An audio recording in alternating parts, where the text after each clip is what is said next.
Hey guys, welcome to today's video. Today I am showing you how I resell homeschool curriculum. I get asked all the time because I buy a lot of used curriculum and then I sell a lot of used curriculum, and so I figured I would share like my process, how I deal with shipping and all of those things. So I hope you guys enjoy this video.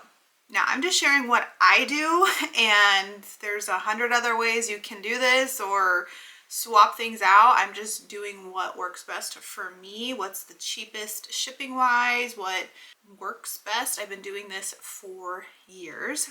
So let's get into some basics. First of all, you need to make sure you're legally allowed to resell certain curriculum. I will tell you right off the bat, any PDF type curriculum you cannot resell. Even if you have it printed, you cannot resell that. It's normally like books and teacher manuals and things like that. Now you can also use your judgment whether you're selling like new curriculum, like nothing's written in, or if you're selling curriculum that your child has used. I do see a lot of people reselling curriculum that their child has completed, but it's in pencil so you could erase it. That's your own judgment. Just make sure you're fully disclosing that like in your listing so everyone knows like what is, what to expect. I do sometimes sell a lot of curriculum where we've done the first lesson and I just clearly state that like the curriculum's fine, it's just we tried a lesson, didn't work out, so we're reselling. There are certain curriculum companies, specifically like Gather Round, where they have a dedicated approved Facebook group where you can sell their curriculum. So that's where I sell it, because as long as you bought the printed curriculum from them, and if you did that, there's like a stamp in the cover which you have to like prove and take a picture of, you can resell that for them. You can't sell any PDF versions of their curriculum, but you can sell that in that group. So I'm not going to cover all the rules for all the different curriculums, but I just wanted to give some like basic guidelines. You need to do your own research and make sure what you're doing makes sense. Also, where you can sell your curriculum varies. So I sell a lot of it on Facebook Marketplace. Shipping is the option. I don't want to do any like in-person meetups, so I just always offer shipping, and we're going to talk about that later in the video of how I fulfill shipping and make it easy. Every buy and sell group on Facebook Marketplace has its own rules, and there's tons of them. I will list some of the ones that I get the best results in. There are buy and sell groups for like specific companies. So like I said, Gather Round, The Good and the Beautiful, Moving Beyond the Page, or there's just homeschool buy and sell groups where it's just anything and everything. You can also sell in person. I know our co-op did a homeschool curriculum sell. They rented out like one of the rooms at like our church or library, and everyone just sets up tables and you all just come and sell. That's a great thing. So if you have a co-op, I would highly recommend doing something like that, especially right now as everyone is finishing up their years and getting ready for next year. That's a way to do it easy. You don't have to do shipping, none of that. Also, you could just meet up and pick up. So if you don't want to deal with shipping, you can post it for sale in like your local buy and sell groups, and then, meet up with people and sell curriculum that way. eBay is also a good option. I buy a lot of curriculum off eBay, but I haven't really sold on eBay. I just set up my profile, so I will try. It is hard to manage though if you're selling in multiple places, because people will be messaging you. And I always like give myself, like I prep ahead of time. So which we're gonna do in this video, I need to get everything ready, organized, price points, and then once you start posting, you need to be responsive. If somebody messages you and says, hey, I want to buy this, you need to respond quickly or they're moving on to the next one. You are not the only person selling this curriculum. They're asking for questions. I would be as specific as possible in like your descriptions. I only will use PayPal for payment. So even if you sell on Facebook Marketplace, Facebook allows, I think, the person to pay through Facebook. I don't do any of that. It's always, always, always PayPal. And I always tell people to do the goods and services, even though there is a fee, just calculate that in your price, because that protects you and them. And if you use PayPal for goods and services and payments, you can actually print shipping labels as well through PayPal. So that's a good option as well. The only other place I sell is on Instagram, but that's because I have a following, and so I don't, you could try, if you have a bunch of homeschool friends and family, you could post there. So, I mean, you could do that as well. But like I said, just be cautious. If you're posting in multiple places and people are responding from multiple places, it can get overwhelming easy. Now let's talk about pricing. I buy used curriculum because you can get it at a really good price. If you're only knocking off like $5 of like what the retail cost is, I would rather just buy it new, to be honest, and not have to deal with a seller and not having to deal with the quality. My mindset, if I'm selling it used, I'm selling it at a pretty big discount because that's what I would also like to buy in return. So I would research pricing. I would research what the retail cost was, what is the quality of the item you're selling, and then what are other people reselling it for. If everyone in the world is reselling the same Saxon teacher's guide, you're not going to get that much money for it. And the way I look at it is it's better than throwing it away. So I would not try to charge a lot. I see people make that mistake all the time. Like, this curriculum is originally $50 and you're selling it for $45 plus shipping. Why would the person not just buy it brand new from the curriculum company? So you have to keep pricing in mind as well. People want a good deal. That's why they're buying it used. I also, depending on what I'm selling and what kind of mood I'm in, to keep it easy, a lot of times I include shipping in the price, but that's not always easy to do. So you may need to be creative. Example, I have a ton of Moving Beyond the Page units. If I sell them all together, like as a bundle, then I would probably just, include the shipping in like a flat overall cost because it's all getting shipped to one person. If I'm selling them as individual units, I'll probably add a couple dollars to each unit to cover shipping. But again, that's just like a decision you're going to have to make. Shipping can make or break your sale, so be very aware of that. You need to know how much, at least an estimate, it's going to cost to ship. One thing you really can't control is where the person lives that you're shipping to. People in Alaska and Hawaii normally don't buy with shipping because it costs almost double to ship to those places unless you already live there. So just kind of keep that in mind. If you're selling educational books and materials, you can qualify to use media mail shipping. If you ship like manipulatives and things like that, you cannot use media mail shipping. I'll put a little blurb about media mail and all those things, but it's a slower service, but it does have tracking and it's a lot better pricing. So if you use a shipping service like PayPal or the one I'm going to recommend called Pirate Ship, you can select media mail, and that's going to be the best overall cost. So what I like to do is I just kind of pick a random address that's like across the country from me, and I estimate, I know how much my stuff weighs, which we'll also talk about, and I kind of use that as judgment. It's not always going to be exact unless you are telling the buyer they have to pay exact shipping, then that's something that you're just going to have to work with them on. But to make it easy, I most of the time like to just include shipping in the price. Sometimes I make more off shipping, sometimes I make less, but it ends up balancing out in the long run. I've been selling curriculum for so long that I just kind of know how much shipping should cost depending on the weight. Now, weighing the items, I have like a food scale that I can use to weigh stuff. Also, I'll just weigh myself, grab the books, then weigh myself again and estimate that way. You don't want to underestimate. It's always better to overestimate weight so you're covered shipping wise, but don't like stress too much about that. If you just bring your items to the post office, you are going to pay the most. So I see people do that all the time. I highly recommend not doing that. Deal with the shipping on your own. You're going to get the best price overall. Now let's talk about shipping. And I'm going to actually do all this with you. I'm just kind of getting some of the stuff out of the way. Like I said before, if you sell and pay through PayPal, you can use PayPal for shipping labels. It's super easy. I've been doing it for so long, I don't remember the process to set it all up, but it is possible through there. An easy website to use is called pirateship.com. I will link it down below.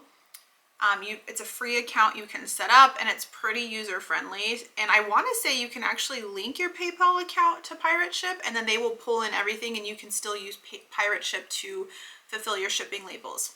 Now, if you do that, you're going to have to print the shipping labels. And so before you do that, you need to make sure you have the right stuff, because the difference of going to the post office is they're going to label it for you and all of that. If you do it at home, you're going to save a lot of money, but you need to be set up. So first and foremost, I always try to ship using poly mailer bags. Now, these come in all different sizes. This is a pretty tiny one. This one I don't use that often because really this only fits like one book in there. But they're these plastic mailer bags. Be careful of the quality. If you buy cheap ones, you're going to get cheap quality, meaning they're going to rip during shipping like this. I can just poke my hole through and rip it. So these are super cheap. When I get the cheap ones, I double wrap them. So I'll put 2 over the item. You'll need some sort of like packing material. I have bubble wrap because we just moved, so bubble wrap is good. Or like whenever I get like my Amazon packages or Target packages, the like brown craft paper that they put in there, I just save all of that. So I save all of that packing material, and then I just use that to wrap up the items so they don't get damaged. You don't want the corners to get damaged or anything like that. So there's tons of different options, and it may seem like a lot up front, but once you buy it all and have it, you're pretty set. The reason I like to use poly mailer bags is they are cheaper to ship than boxes. For some reason, even if I take a box that fits inside this mailer bag, it's cheaper to ship it in the mailer bag, even though it's still a box in the mailer bag. It's the silliest thing, but it's how it is. And so the only time I use boxes is if I'm selling like a huge curriculum kit, like when I resold my Sunlight Science. These would be way too heavy and way too big to put all that in, so I will use a box, and at that point just shipping is what it is. And so that too, like if you're shipping 50 plus pounds of items, you need to use a box, and shipping is going to be expensive. It's just the way it is. Still try to use media mail shipping. You could probably still ship it for under 20 bucks, but just keep that in mind that the bigger the items, the heavier they get. If you can't use a poly mailer, you're gonna, have some pretty big costs. So always estimate ahead of time what the cost is going to be. Now, when we are in Pirate Ship, I'm gonna show you media mail's not always the cheapest, especially once you start getting into higher weight of items. There are like thresholds, and once you get past a certain weight, sometimes priority mail is the cheapest, and it benefits the person because they get their stuff in 2 days. So I'll show you once you start entering in details like how to find the best pricing. Pirate Ship works with USPS, and media mail is USPS only. And then they have UPS and FedEx options as well.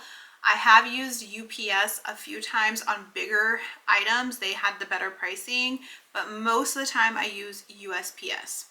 Now, another reason I like using Pirate Ship is once you create all your labels and you print them, you do pay Pirate Ship directly.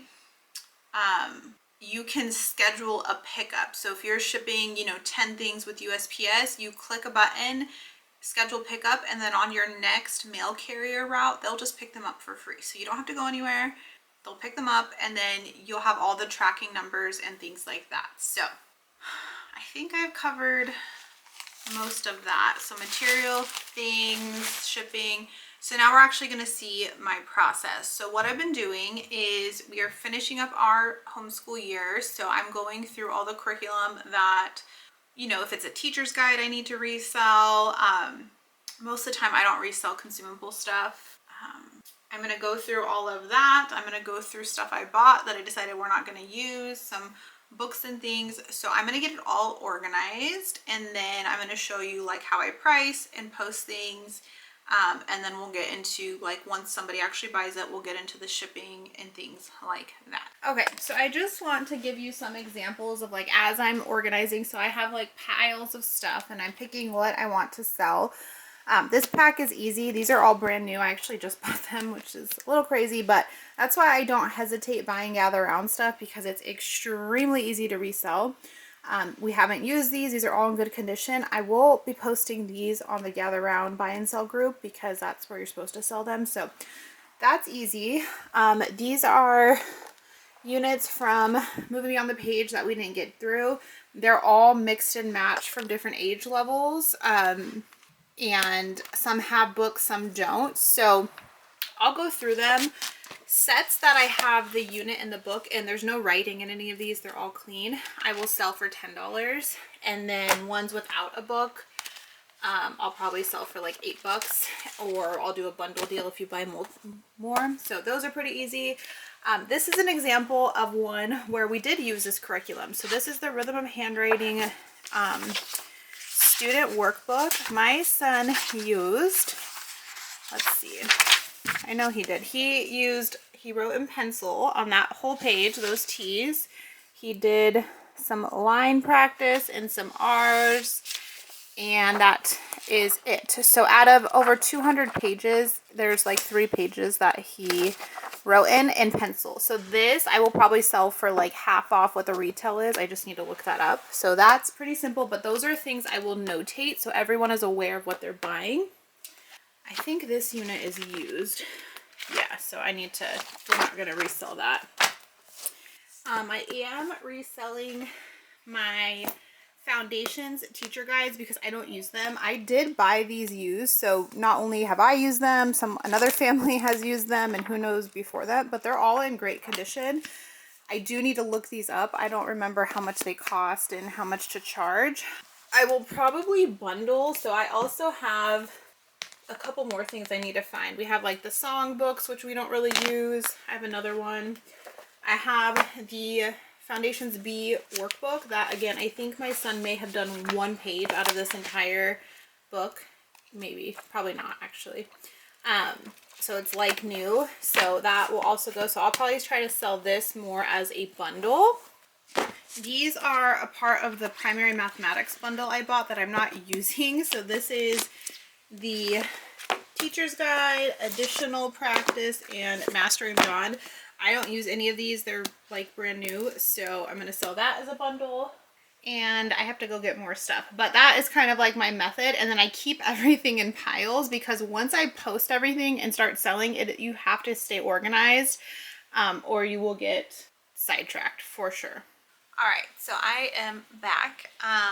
So I actually already had some other curriculum that was posted online. Okay, hello. Every time I get on the floor, they're like, what are you doing on the floor, Mom? So I had some Moving Beyond the Page units, and someone just wanted some very specific Tuck Everlasting, The Tree That Built Time, and Esperanza. So I have somebody that is buying these 3 units. And so I posted them on Facebook Marketplace. She's just been messaging me, and then she sent me the payment through PayPal. So I'm going to show you that part of how I do everything, and then how I will package them up and ship them, so you guys get kind of a real life experience. I was like, oh no, I'm not going to be able to post this video until I sell stuff. But it just happened to work out that someone's buying stuff right now. Now I can go weigh these, but I've sold so many units in my time that I'm going to say that this is 5 pounds is how I'm going to say what this weighs. I mean, it's a lot of books. But because they're all books and educational material, this does qualify for medium mail. I did also ask the person when they sent me their PayPal payment to make sure that their shipping address is correct in PayPal. I always tell them to double check that. I always, when I buy stuff, double check my address because it does save old addresses. And if you use PayPal to ship your labels, it's going to use whatever address that person has input. The reason I do like using PayPal for shipping also is because I believe it will update them with the tracking information, so you don't have to do that. All right, so let's package this up. These poly mailer bags also, you can buy them in all different cute designs and stuff. I actually have these really big ones. So I have really big ones and really small ones, which is kind of, it's good and bad. But because there's 3 units in here, what I'm going to do is I'm going to use my really big one. I'm going to wrap this up super tight and wrap it, and that will kind of be like the packaging, and then I'm going to put it in a second one for that extra protection. That's kind of all wrapped because there was so much extra. It's like kind of puffy, but that's good. It kind of helps protect it in shipping. And then I will wrap it up in this one as well. Don't have my shipping paper yet. I've ran out of it. I actually have some coming from Amazon, but because this one, I'm not selling any more curriculum for like another week, I'll have all that by the time I do it. I'm just going to print it on normal paper and use packing tape, which you can do that too. So you'll see that option, but sticker paper is much easier, so then you don't have to deal with packing tape. And then you'll see it'll be just like a nice little package. The poly mailers with the books and stuff are really easy because it kind of makes it like a box shape anyways. So that is all wrapped up. Like I said, I'm going to use 5 pounds for this estimate. Okay, so I do have to obviously block stuff out from someone, so you're not going to see a ton of like the information you would, but this is in my PayPal account, and this is that somebody paid me for this, and it has their shipping address. Now, like I said, I always have people do goods and services, and that's how you get to be able to do shipping labels and things like that.